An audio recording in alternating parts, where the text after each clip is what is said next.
Welcome. I'm so glad you've joined me here on AstroPsych.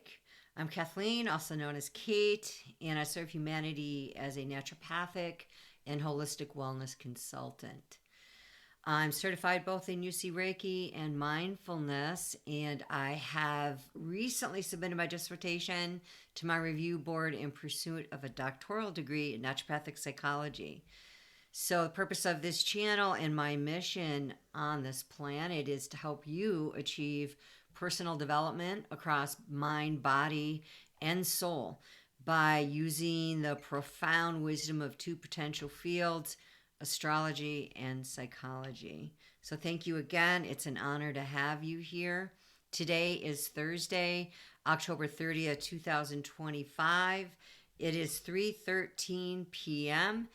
and the November chart will be cast for Lynchburg, Virginia. Before I begin, I just want to take us in with some slow, steady beats, doing a little bit of breath work as we are under unprecedented skies, and definitely great change and shifting is occurring when we look at all the events that I could talk about and bring in, but I don't want to focus my time on that. We all see what's happening and we all have our opinions on that. What I do want to focus on is the sky and how we can tap into those codes and use them for purposes that we can't even begin to possibly imagine, because some of these codes are newer codes that are coming online. And as we go into fire and air next year very strongly, and for these planetary cycles that are going to last a long time and those outer planets, we're going to be able to tap in and utilize energies that we really haven't been able to. So this last push towards November, December, and then ushering us into a new year, there's an ask of us. And an ask of us, because of all the planets in retrograde, which we'll be reviewing, to go back in and really look at these cycles that we've been in and how have those lessons changed you, challenged you, and have you completely grown through them and matured through them so that you can be done, release, which the full moon is asking you to do here in Taurus, and ground yourself and be in a place of stillness as we launch into 2026. So with that, let's just take a few breaths. I'm going to beat 3 breaths in, 3 breaths out, and it'll just kind of reset our nervous system a bit and calm us as we go into these energies that are very beautiful with the grand trines, but also very chaotic, opening our chart with the T square. So yeah, here we go. Just going to breathe in 3 times. You're going to do that through your nose if you're not used to breath work. And you're just breathing in through the nose, then breathing out through the mouth. And breathing in through the nose and out through the mouth. Here we go.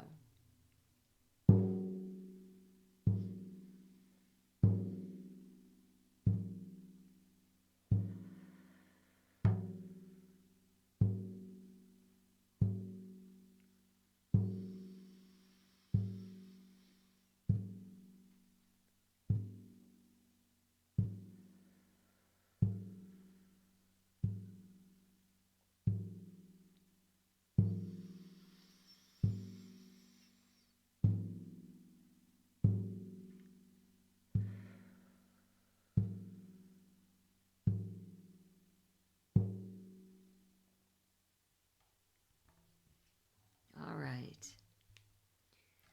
So,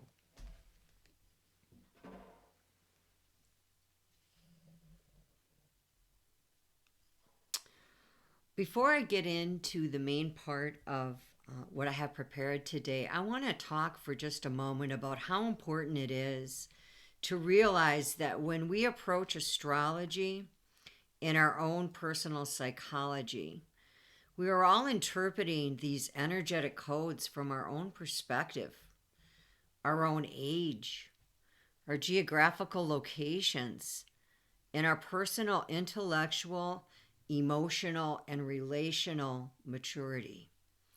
Therefore, what may seem like a very challenging aspect for someone who's 20 or 30 or 40 years old will likely play out very differently for someone who is 60, 70, or 80. And a good example of this is when Mercury goes retrograde. Mercury goes retrograde for about 3 weeks, 3 times a year. And the main themes are delays, obstacles, misunderstandings related to communication, money, relationships, Venus, and work, Mars. So for someone in their 20s who's, say, in college, it might mean a paper that just simply needs to be redone. For someone who's 80 and more mature, and life is probably really slowed down, they've learned to ride the waves of these changes of Mercury and the disappointments that it can cause and delays and difficult conversations often with Mercury in retrograde. So their response is going to be much different. And age and maturity heavily influence proper interpretation. It's really important to understand that. We also need to consider the entire chart. We cannot sensationalize a particular aspect, particular configuration, planet, movement, sign, anything like that within the chart. Because the chart, much like you, body, mind, spirit, soul, right? You're not just your body, you're not just your mind, you're not just your soul. And even in your body, you're not just your nose, you're not just your ears, you're not just your hands. We have this arrangement of layers within the layers of who we are. And I equate it to a pie I do, and we section the pie off and we plot the areas of your life within that pie, and we take a look at them more closely. But how we personally bring clarity, personal development, and true insights is when we begin to use our own natal blueprint and promises, and then look at how the planetary energetic codes out there are interacting specifically with our progress chart, where our development and evolvement is occurring, with our natal chart, our blueprint, that which is us, our foundation, and the transits in the sky. So some key themes that I see for November are stabilizing our personal foundation and building and strengthening our self-confidence through establishing self-reliance. This is huge and very much highlighted this month in November.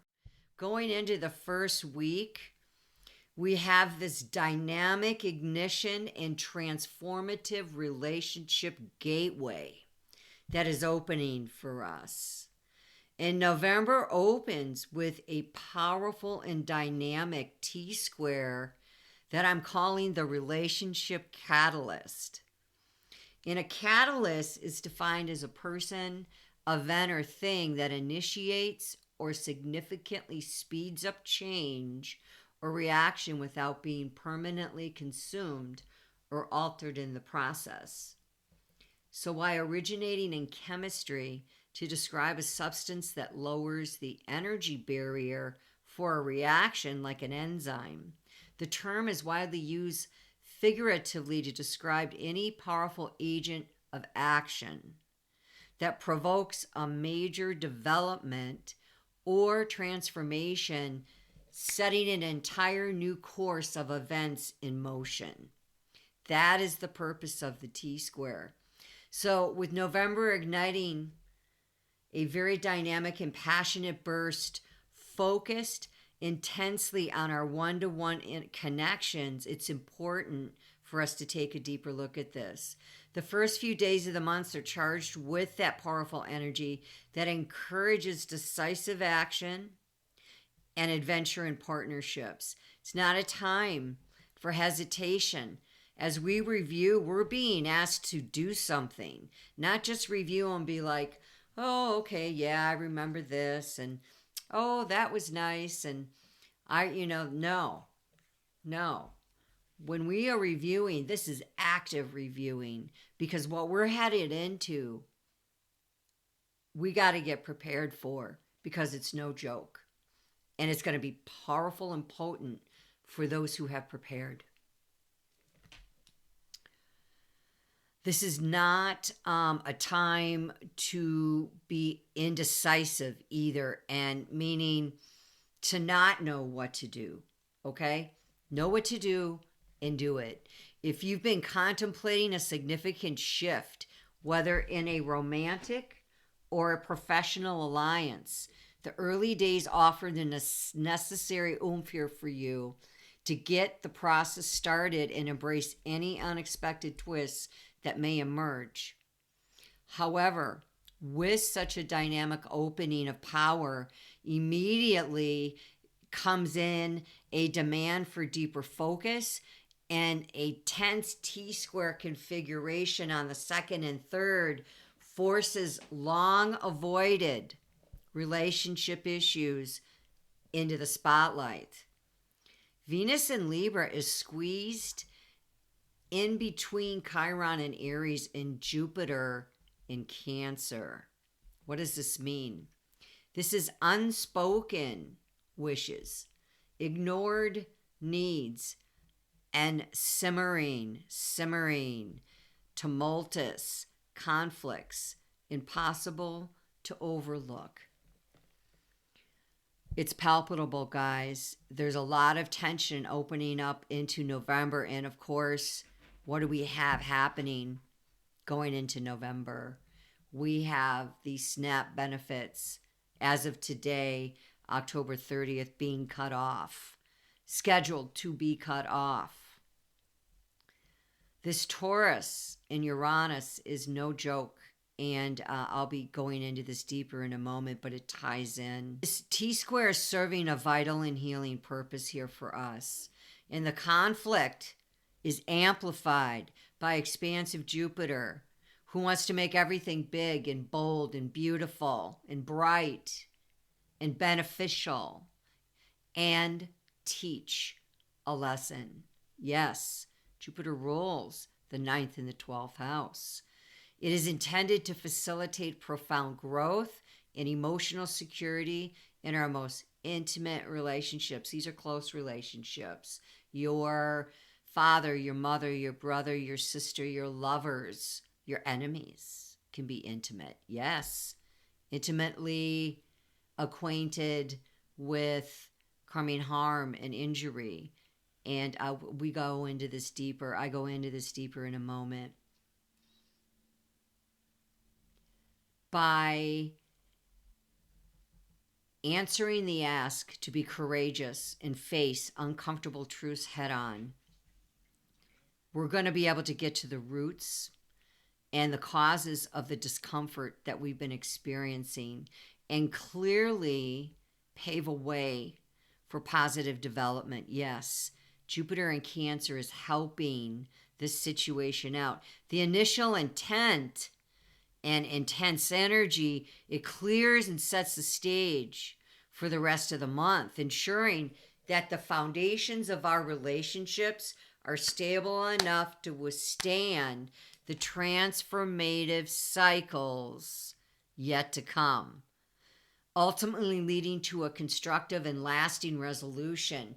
Please see that you are changing, addressing, looking closely at personal, intimate relationships, your enemies, those that are for you, those that are against you on foundational levels, because those relationships are going to be pivotal as we go into the newer energy. So there's this electrifying surge of drive and energy and a thirst for adventure, because we have Mars entering Sagittarius on the 4th, immediately forming another dynamic aspect, which is a grand trine to Neptune and an opposition to Uranus in Gemini.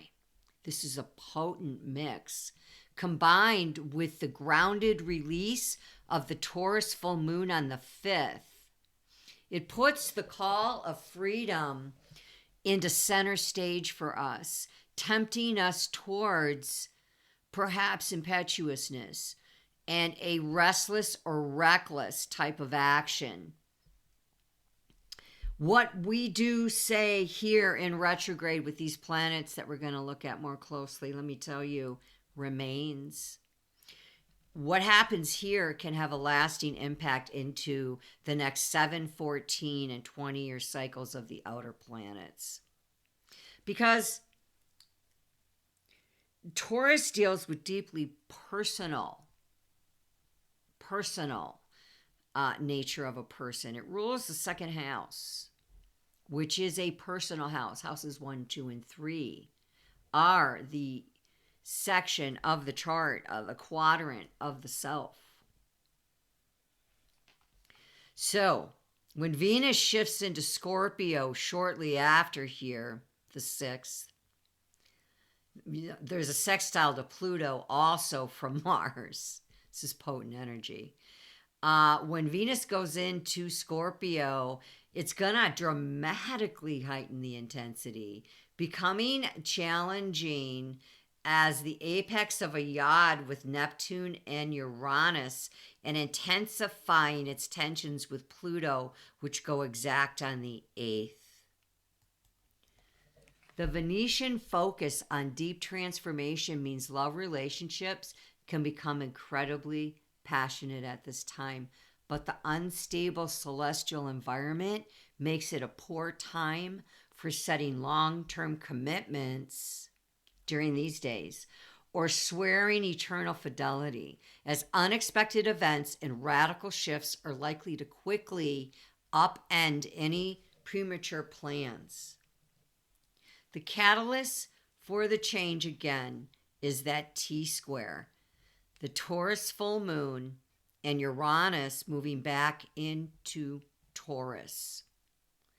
So we can have some significant breakthroughs in these first few days, leading to this full moon in Taurus on the 5th.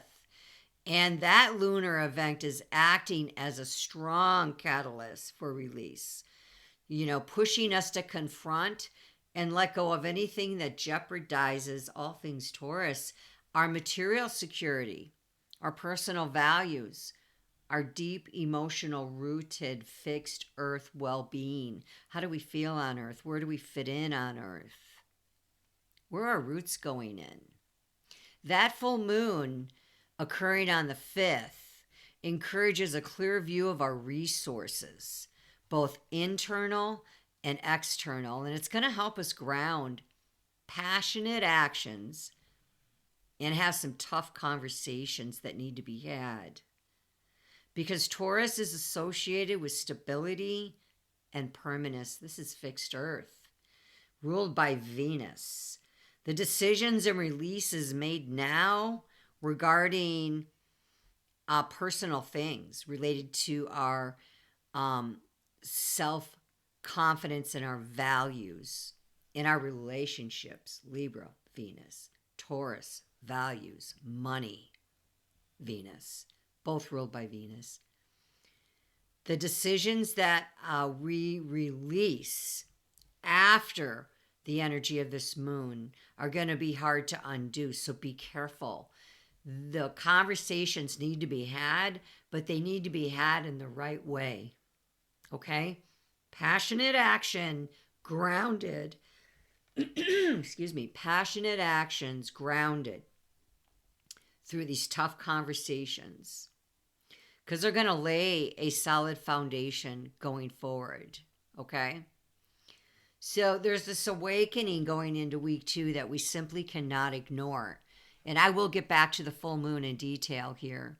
This video is on the full moon, but you have to understand, and I'm going to begin to do my readings this way, is, what energies are coming in and what energies are going out. Where does the moon fit in relationship with all of the other movements of the month? So there's a quest going on here with Uranus, and it's lasting change that is going to be reinforced on November 8th when retrograde Uranus returns to the sign of Taurus. And Uranus will move back to the 27th degree of Taurus before moving forward and then going into Gemini on April 2026. Okay, from now until next April, we have a review of all things Uranus and Taurus, where we've been the last 7 years before it shortly ingressed into Gemini here some months ago. Now we're going back.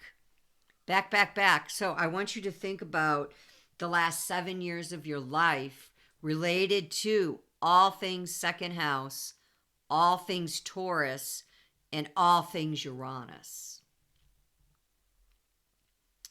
Uranus will remain in Gemini from April 2026 until May of 2032.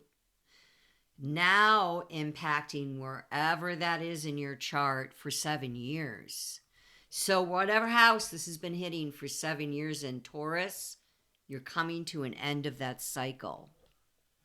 Uranus is known as the Great Awakener, offers these sudden shocks, awe, and insights. And Uranus is a higher frequency communicator, known as the sky god, providing a broader perspective, seen from the top down, a more higher spiritual, lofty view, unlike Mercury, which focuses on under the sky, the houses of 3 and 6, where it is considered the nighttime part of the chart. And communication is governed here in the 3rd and 6th house, pertaining to Gemini, I think, and Virgo, I work. And Mercury is concerned with communication in those two signs, with interactions with family and siblings and pets, work, early learning, habits, hygiene, mental chatter, both ruled by Mercury, service, interactions with others on a daily basis and all daily activities. Therefore, Uranus being more elevated in the chart in the 11th house, the daytime part of the chart where it is bright and shining and we can see, is considered the higher octave of Mercury. And Uranus acts like a planet of sudden radical transformation, directing its energy one last time toward the earthy and material spheres of life. While the retrograde motion may cause developments to move slowly than the initial burst in November, this period is marked by deep systemic change, both within and without, because Uranus is impacting personal planets and aspects. And Uranus is an outer planet, so it's aspecting the outer collective, that which is above and outside us, working and aspecting our personal charts, being natal and progressed. Uranus and Taurus will ensure that the tangible results and the personal revolutions we achieve now, especially those sparked by the full moon's release, are firmly embedded and nearly impossible to undo. See, they're going to be rooted. This is Taurus, leading to a final lasting restructuring of your relationship with money, possessions, self-worth, self-confidence, your value system, how you value what? Yourself. Yes, yourself, and Venus also rules Libra, your relationships to others.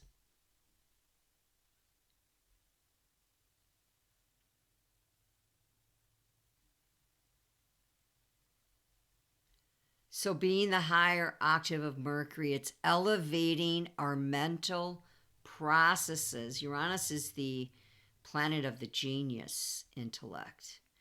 And it's moving us in this collective, innovative, visionary level of the 11th house, where Uranus rules Aquarius. Very revolutionary here, trying to move the collective out in different ways of doing all things second house, all things money, all things Venus, tied to our self worth, what we value, what we love, what we cherish, and also tied to our relationships. I know you're hearing me repeat this, it's for a reason. This really is a final movement and an opportunity to be able to do some deep personal work with people that you have had challenging conversations with that perhaps have persisted over the last 7 years, even.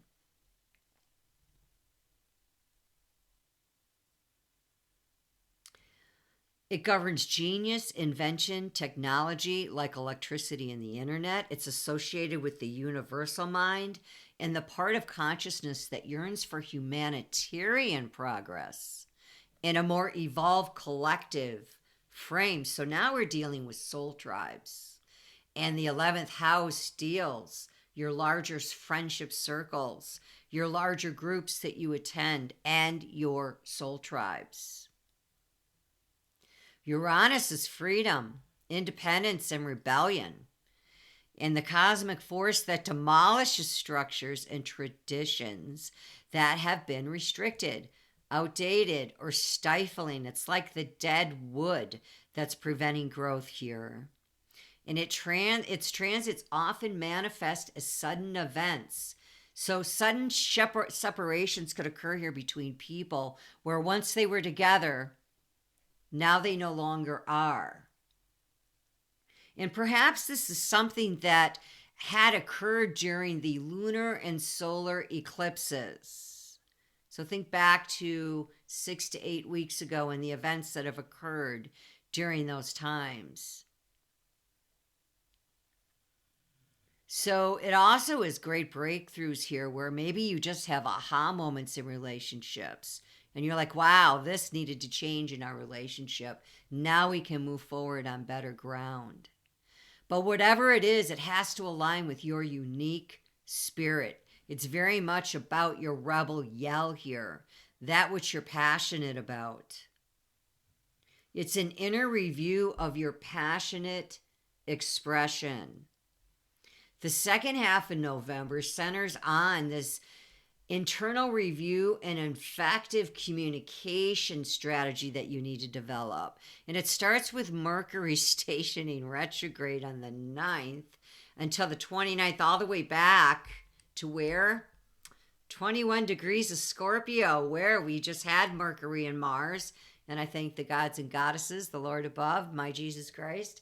I am very grateful for the angels and all that works with me because I was writing my dissertation. And I'm a Scorpio ascendant ruled by Mars and Pluto. And my progressed Mars is in Scorpio and Mars. So I really had the energy to go in deep in my psychological paper. Unbelievable how that supported me. And Jupiter, who rules, was in Cancer, and Cancer rules my sun. So my moon, my north node, my Sappho, my Venus, and also Hecate in my chart. So like I'm in the 9th house of higher education. You can't make this up. Like I literally had the eclipses just propel my life into a whole new way of finishing something up of great value that meant a great deal to me. Anyway, let me share with you the energy codes when you look at them and line them up with your chart and you just read the story. You see the power that is available for you to, live in an earth that's tough. And sometimes it sucks here and it's not easy. It's not ever gonna be. But you can have better days than worse by learning how to personally develop yourself, your inner planets that help you bridge out to the greater themes that are occurring that you cannot control. Okay? I'm telling you, there's truly something to this.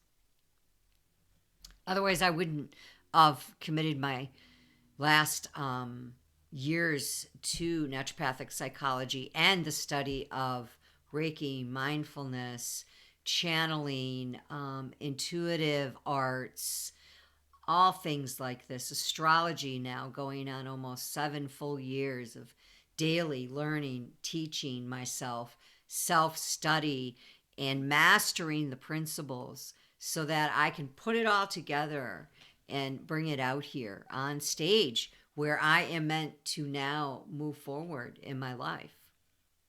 So, this transit that we're going through here with Mercury in retrograde and some of the other ones that I mentioned, this is really getting this emotional core Taurus value system under some structures so that you can move forward in a much better way. And, just 2 days later, Jupiter turns retrograde in Cancer from the 11th until March 11th, 2026, going back. Yay me, I'm very grateful for this energy, shifting usual outward drive for growth inwardly. Cancer is the cardinal yin nature. So a lot of opportunity here to look at all things Cancer, fourth house, the roots, the family, the deepest part of the chart, dealing with the quadrant house of the family, houses 4 through 6, the mother, the father. So much to be said there. So much healing available to us.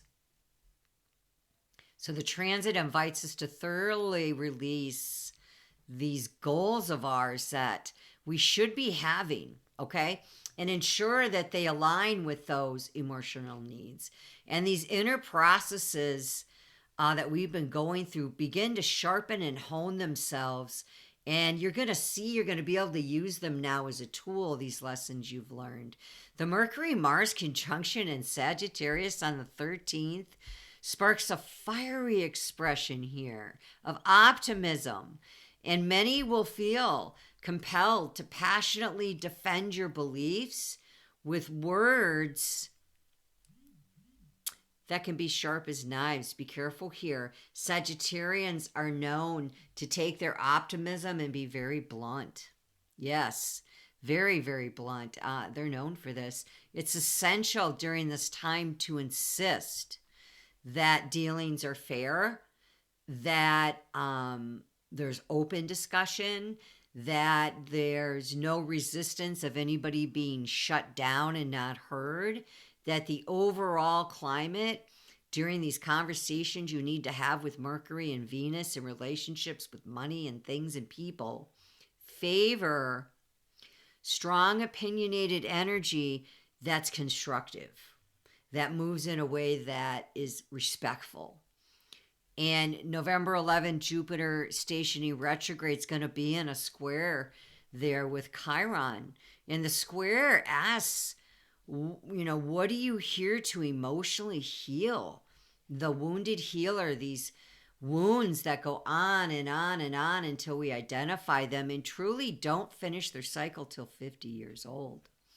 You could heal them by 20, but there's cycles that continue until you're 50 where he returns and full maturity has been gained.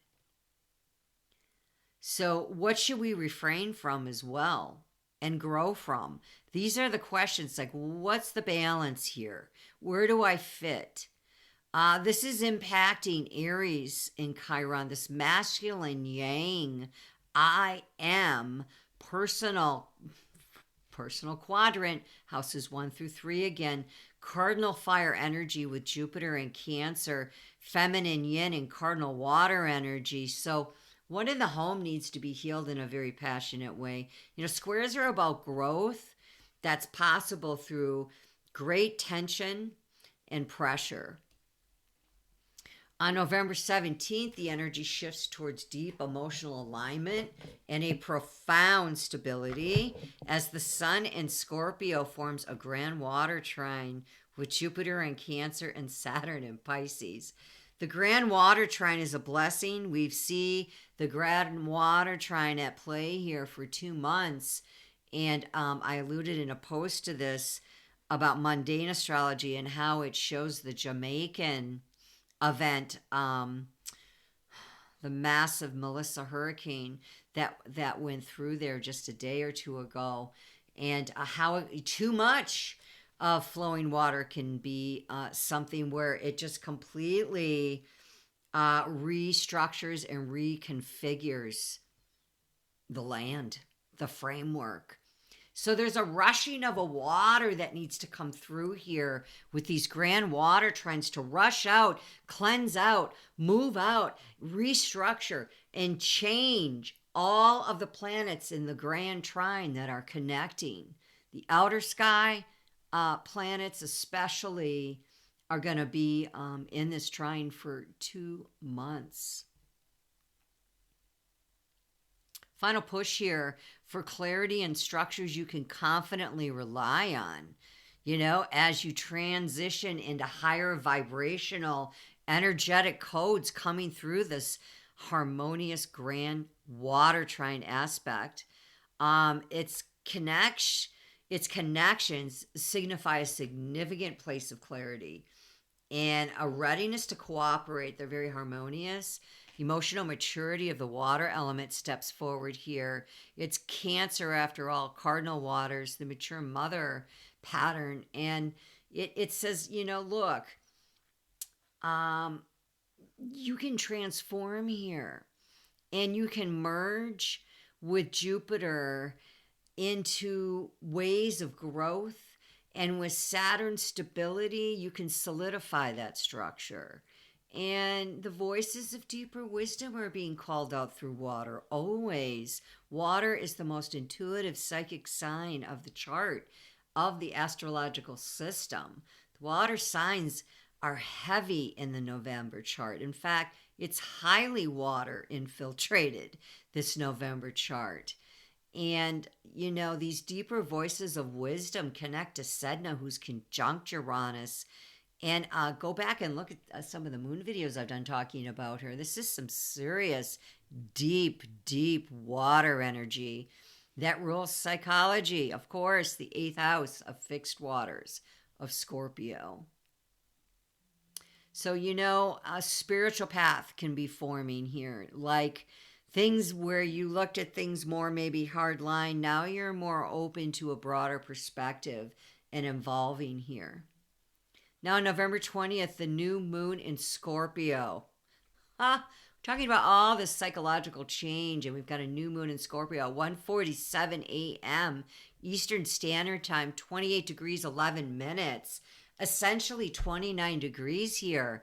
Highly anaretic degree, potent, because these energetic codes here at 28, 29 degrees, they're being rewritten. Okay, they're completely altered and they're transmuting, forming into a different gender expression, into a different action modality, the way they move out, into a different focus in houses, into a different goal, into different characteristics, and into different meanings. At 29 degrees, we are preparing to move into new skins and costumes in a stellium with Mercury, Black Moon, Lilith, and Venus. My goodness, we must look at this.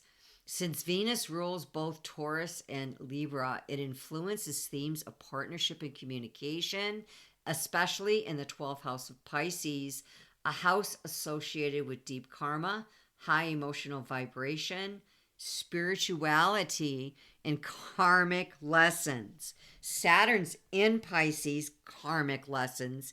The nodes are in Pisces and Virgo. Pisces nodes, karmic lessons. This is, let me share with you an opportunity to wash off some karma that you came in with your lineage, second house, hereditary ancestral line of the way you did value, the way you saw yourself, the way you adapted to your earth you were brought into. And your self-confidence here, a great huge boost to mature and to see that you are valuable. You do have a voice. Taurus rules the throat. That you are meant to speak your voice, but in grounded ways, considering the all, right? Not just yourself, which is why Venus involved here with Libra is imperative because of the relationship aspect and partnerships. And we often learn most about life through our relationships. So Pisces is ruled by Jupiter and Neptune, being called to heal our deepest, darkest areas in our life, perhaps struggles that no one sees. 12th house is a hidden house. However, with clear communication through the conjunctions, it's undeniable that we have the power to heal, mend, and conclude a major cycle. Neptune and Pisces for 14 years. You know, that cycle's closing. Look on the last 14 years where Neptune has been in Pisces transiting your chart. That is ending for you very shortly. We're going to have these planets moving forward. So where you're headed, let it go. You cannot take it with you. Those 14 years of lessons must be shedded. Let the watery waves of Neptune take you out to sea, wash you out, but let the waves also bring you back in through Saturn bringing structure. In fixed water, Scorpio, the rulers of Mars is Mars traditionally and Pluto later on. But it governs the opposite Taurus here, the 8th house in the chart, which is part of the quadrant of personal relationships, houses 7 through 9. And this occurs in the western sky where the sun is beginning to set. Noon to 2 p.m. 9th house, 2 p.m. to 4 p.m. 8th house, 4 p.m. to 6 p.m. 7th house, where we come home to our partnerships, right? The descendant, to 6th house, 6 p.m. to 8 p.m. Okay, so it's real important to see where Scorpio is in light of its polar axis to this moon.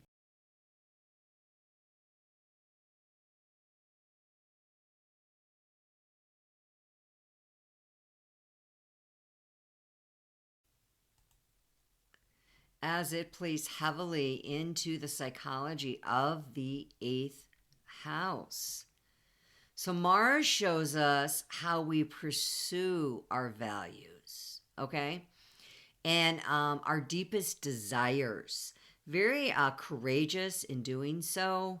Pluto represents our compulsive forces and unconscious nature, leading us to these deep and powerful transformations. And together, these energies give Scorpio individuals these strong organizational skills, and they tread places where others perhaps fear to go. You know, it's related to the way that we interact with our personal psychology out into society. And the sign holds significant power. And when these planetary forces and energetic patterns align with any angled houses, Mars and Pluto, the 1st, the 4th, the 7th, the 10th, those are considered the active and cardinal houses that turn the wheel in the seasons, then you'll see that these planets and those energetic codes and signatures are very active in the person's life. So that's something to consider. You know, the new moon here that occurs is trying to reset, I would say, the Mars in Sagittarius, Mercury in Sagittarius, Sagittarian optimism. And it's like a powerful, transformative phase that can happen when Mercury re-enters Scorpio on November 18th, reviews, then goes forward, right? And conjuncts the new moon and actively supports the grand water trine to Neptune and the lingering influences of the trines from Jupiter and Saturn. It carries a profound watery energy that invites you to consciously and have the ability engage with your shadows. And though it may have a dark undertone and note, it's Scorpio, Sagittarius, excellent moment for ritual, spiritual retreat, empowering you to let go of these old stories, welcoming this new decisive inner beginning rooted in your deepest truths. While the opposite to Uranus is still active in the sky, suggesting those sudden course corrections, unexpected turns, and upheavals that are quite possible. So it ensures that even the disruptive events can be integrated constructively due to the supportive trines to the outer planets. Versus just take a closer look at the Taurus Beaver moon, occurring at 13 degrees on November 5th, 2025, 8:19 a.m. Eastern Standard Time. So we know full moons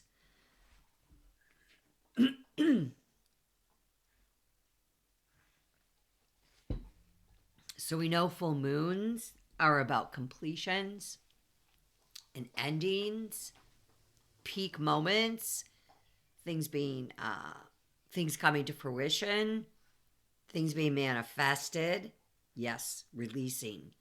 Things we've been working on, releasing, giving birth. That which we nurtured, that which we were growing, now released. Taurus is fixed earth, ruled by Venus, residing in the second house. The second house represents the material world around us. And when we entered the first house portal, it is the immediate earth that we were raised upon.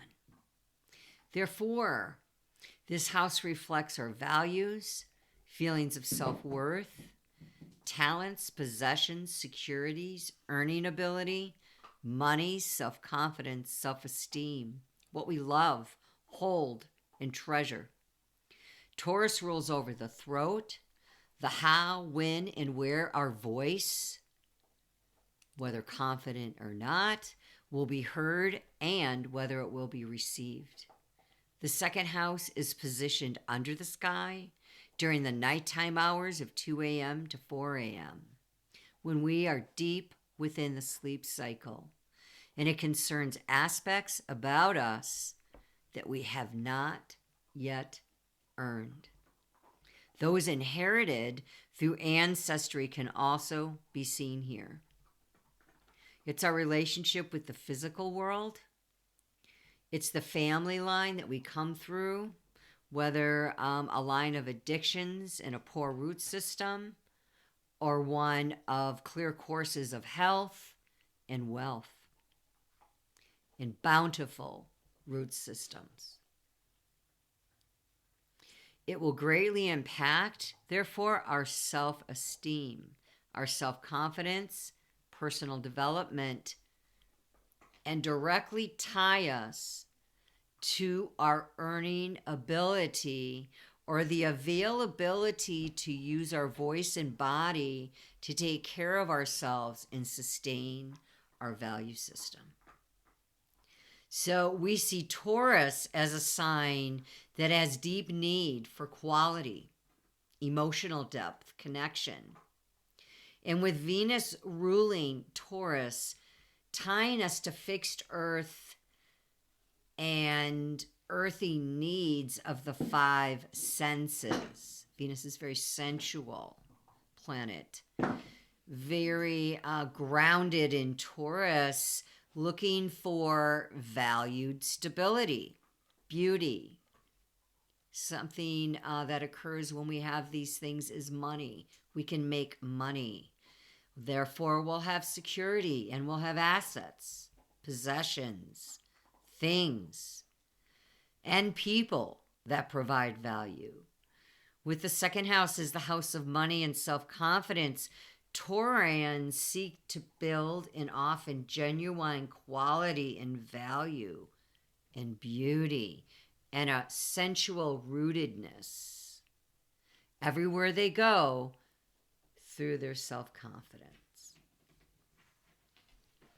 However, Taurus is a fixed sign, and it can be stubborn.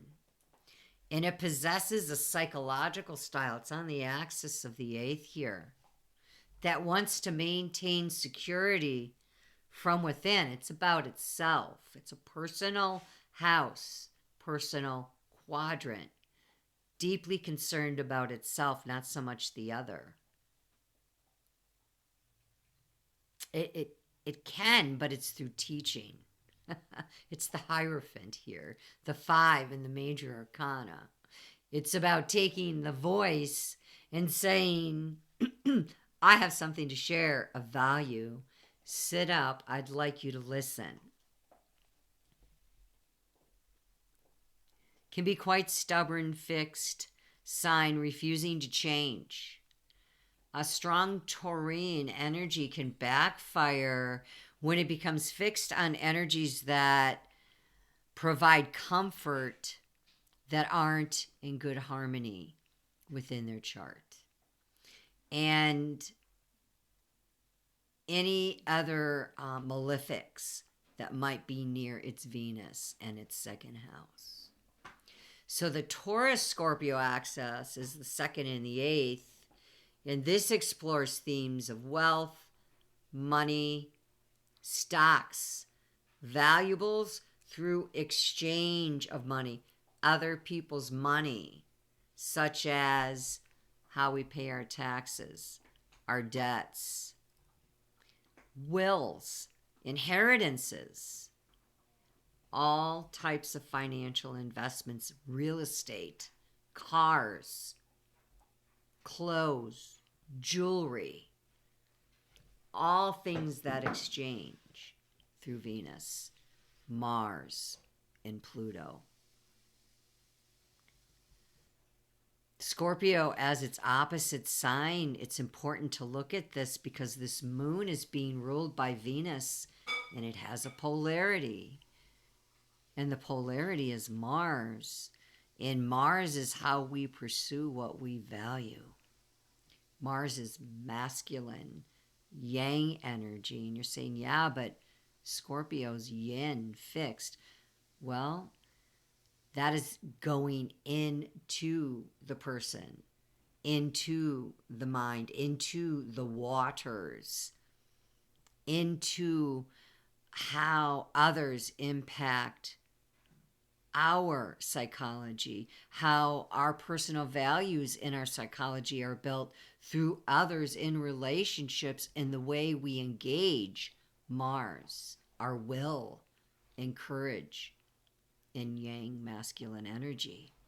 Pluto also ruling here brings the depth of power dynamics and control issues and deep occultic areas, secrets, that which we cannot see, therefore that which is hidden, and the cave where often we find gems and jewels that are of great value to our psychology and our relationships. So in light of what I've shared about the planet Uranus, it's important to understand that if you have a Taurus moon in your chart, it is exalted with the moon in Taurus. It does very well here. It has a prominent position when the moon is in Taurus. However, when we have the outer revolutionary awakening planets such as Uranus in Taurus for 7 years, which we've had, this will have a direct impact on the Taurus moon individuals and us, but more specifically the Taurus moon individuals, every time there's a Taurus moon, because Uranus has shock and awe and changes things and is the awakener. So all those Taurus moons over the past 7 years will have been trying to change all the things that I have been talking about related to that Taurus and Scorpio axis and where Taurus has been in the outer sky. Those events have helped you clean up your value systems. and your personal psychology, enabling you to increase your self-confidence, enabling you to have self-reliance, one of the themes that I said we're dealing with in November. With the revolutionary awakening planet Uranus impacting this Taurus moon and going retrograde back into Taurus, you can see significant events occur. So I caution, be careful. But it is dealing with all transits that have occurred since 2018 related to Taurus and Uranus in your chart.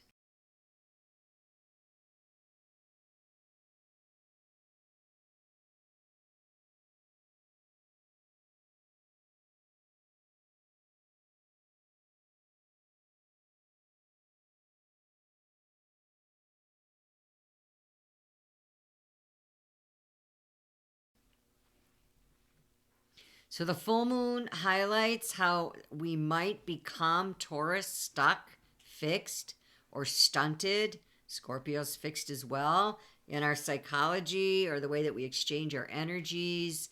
And we might be resistant to growth here and movement. So there's a lot of stubbornness here that needs to be overcome in this axis. Because Scorpio tends to hold on, but she holds on to water. And Taurus holds on to comfort and security to establish its values. Scorpio to analyze and transmute and alchemize. The ruler of the moon, being Venus, is squaring Pluto, making an intense time for evolving values and relationships.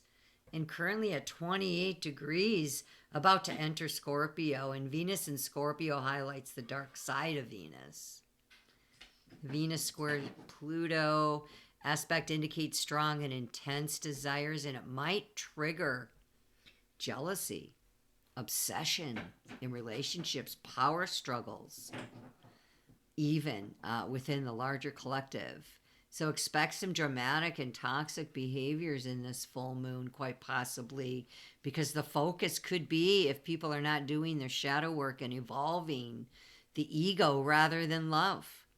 Highly sexual, highly seductive, highly manipulative energies are at play.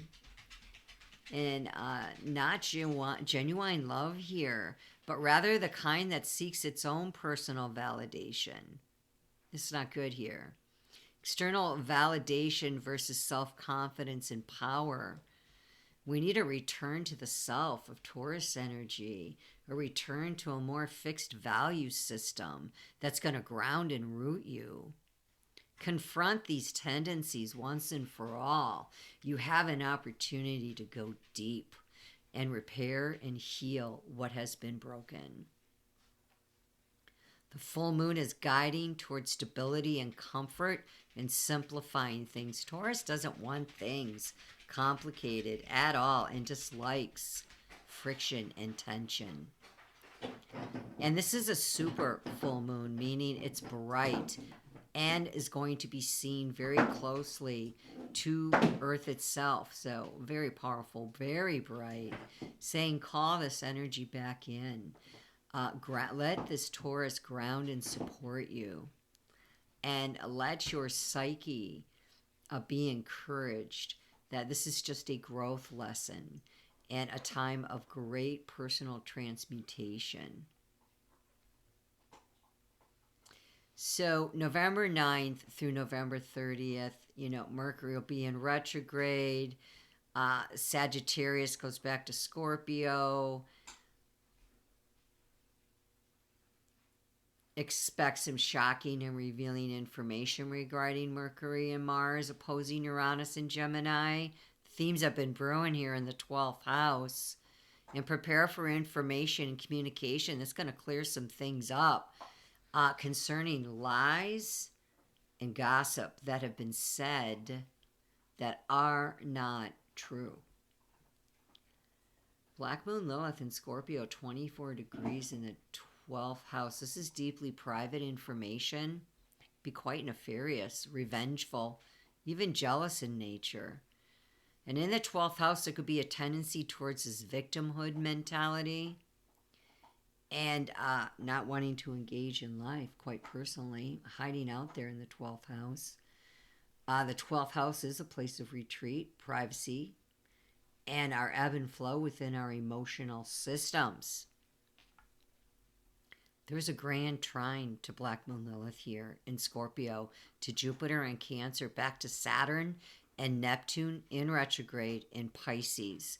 This is a powerful flow of energy that is positive and wants to aid and help you move those waters that are stuck in the 12th, especially regarding Mercury. Mercury is really being highlighted here. So Mercury rules Gemini, Mercury rules Virgo. Really important to understand. And you have to bring in Sag as well, as Mercury is in Sag, but it moved back to Scorpio, right? And it's going to move forward back into Sag. It's going to retrograde there back into, like I said, back into Scorpio, showing us more conversations and exchanges on how we use our Mercury and Mars energy. I talked about Sedna conjuncting Uranus, indicating a shift toward yin. Taurus is yin, intuitive energies that are slower, deeper, and evolutionary. We've got to slow that Uranus down. And new perspectives and ways of discussing them, because Gemini is highlighted here in Uranus before it goes back into Taurus. And the astro Psyche is sitting there, which is the asteroid that recognizes childhood trauma, raw wounds, our psychology, vulnerability, painful memories, psychic impressionability, the ability to recover psychologically, and the state of our mental health, head wounds, and brain states. And here she sits on the other side of all that, having gone through it, and now ready to move into the 8th house to handle all that. But not so much concerned with, what's going on before here. She has moved on. And that's important to see. She's able to do this because Sag and Mercury is lighthearted and fun and easygoing energy. And it's important to see Mars in Sag is going to bring up buoyancy and a wanting to move forward from it all and just be done with it. So Sag in Mercury is mutable, and Gemini and Uranus is mutable. With Mercury and Mars conjunct Sag, there's an ask to go, move out, not to sit so much in fixed Earth of Taurus, about the lessons you've learned. So check the early degrees of Gemini and the early degrees of Sag as these sit opposite. With that, I'm just going to close. There is a lot of revolutionary, evolutionary nature happening in November. And December, things are going to really show and pave the way. We should be done with all this, guys. We go into December, we're looking to move out. Okay, we're looking to move out and pave the way for what's coming with these faster energetic codes. Thank you for joining me. If you are interested in a wellness consultation with me, you can reach me at the information you see in front of you and drop me a line, and it would be an honor to hear what's on your heart and mind and see if we can't partner together for your personal growth and development. Blessed be and happy full moon in Taurus.